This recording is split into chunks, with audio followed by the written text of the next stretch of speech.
So hello everyone, कैसे हैं आप लोग। आशा करती हूँ आप सब अच्छे होंगे, भले चंगे होंगे।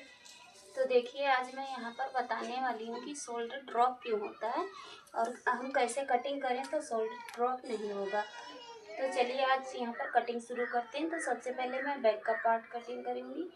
तो देखिए, यहाँ पर हमारी लेंथ है 13 इंच, तो हम इसमें 1.5 इंच प्लस करके लेंगे, यानी 14.5 इंच। अब यहाँ से हमें शोल्डर लेना है और शोल्डर हमें लेना है 5.5 इंच। सबसे मेन होता है यहाँ पे हम शोल्डर कितना लेते हैं। तो शोल्डर जितना भी है, जैसे हमारा यहाँ 13 इंच फुल शोल्डर है, तो उससे 1 इंच हमने कम कर दिया है, यानी 13 का आधा कर दिया हमने 6.5, और 6 से 1 इंच कम कर दिया तो हमारा हो गया 5.5 इंच। 5.5 इंच जितना भी हमारा फुल शोल्डर है उसका आधा करेंगे और आधे से 1.5 इंच कम करेंगे। जब हमें डोरी नहीं लगानी तब 1.5 इंच कम करेंगे, अगर डोरी हमें लगानी है तो वहाँ पर हमें 1 इंच ही कम करना है। अब यहाँ पर हमें क्या करेंगे, यहाँ से आर्म होल लेंगे। आर्म होल मैं हमेशा 6 इंच रखती हूँ, 28 से 34 तक। अब यहाँ से हमें सीने का चौथाई करके निशान लगाना है। सीना है हमारा 15.5 इंचेस, तो हम यहाँ पर 7.8 इंच पर निशान लगाएंगे। यहाँ पर कमर है हमारी 13 इंच, तो 13 इंच पर हम यहाँ 13 का आधा करेंगे और यहाँ निशान लगा देंगे।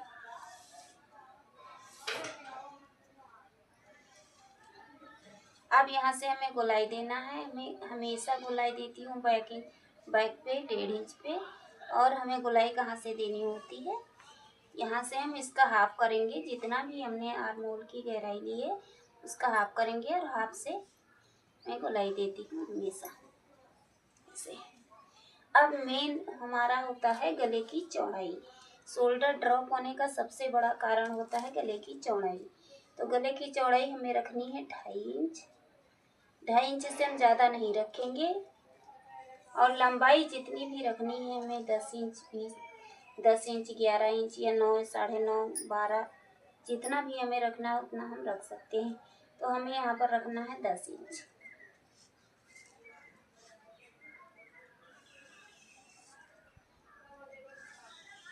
अब हमें यहाँ पर ध्यान रखना कि जितना हमें यहाँ पर 2.5 इंच लिया है उतना ही नीचे भी हमें 2.5 इंच लेना है और एक बॉक्स बना लेना है।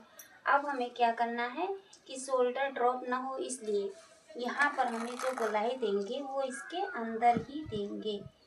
इससे हम बाहर नहीं जाएंगे, एक पॉइंट भी बाहर नहीं जाना है, और ऐसे हम गोलाई दे देंगे। कटिंग करेंगे तब ऐसे ही गोलाई देना है, बाहर नहीं जाएंगे। और दूसरा हमारा है कि यहाँ से हम 1/2 इंच, हाफ से भी कम, मतलब 2 पॉइंट तक ऐसे नेक के साइड में हम यहाँ पर शोल्डर डाउन करेंगे। नेक की साइड में वैसे हम तो इधर आर्म होल की साइड में डाउन करते हैं, मगर जब हमें डीप नेक में ब्लाउज बनाना है, विदाउट डोरी बनाना है, डोरी वाला नहीं, विदाउट डोरी बनाना है, तो हमें ऐसे ही कटिंग करना। कितना भी डीप बनाएंगे तो जितना भी शोल्डर होगा हमारा फुल शोल्डर उसका हाफ करेंगे, उससे 1.5 इंच कम कर देंगे। और चौड़ाई हमें बहुत ही मिनिमम रखनी है, 2.5 इंच, 2 इंच, 2 से थोड़ा ज़्यादा ही है, 2 से कम कभी नहीं करेंगे। और 2 इंच, 2.5 इंच, बस इतना ही रखना है। लंबाई जितनी भी हम चाहते हैं अपने हिसाब से रख सकते हैं। तो ये हुई हमारी कटिंग करने का तरीका, जिससे हमारा शोल्डर ड्रॉप नहीं होगा। लेकिन मैं यहाँ पर कुछ दूसरा बना रही हूँ आप लोगों को समझाने के लिए। यहाँ पर हमने एक बनाया हुआ, मुझे यहाँ पर डोरी लगानी है, तो मुझे यहाँ पर एक डिजाइन क्रिएट करना है। तो चलिए मिलते हैं नेक्स्ट वीडियो में। टिल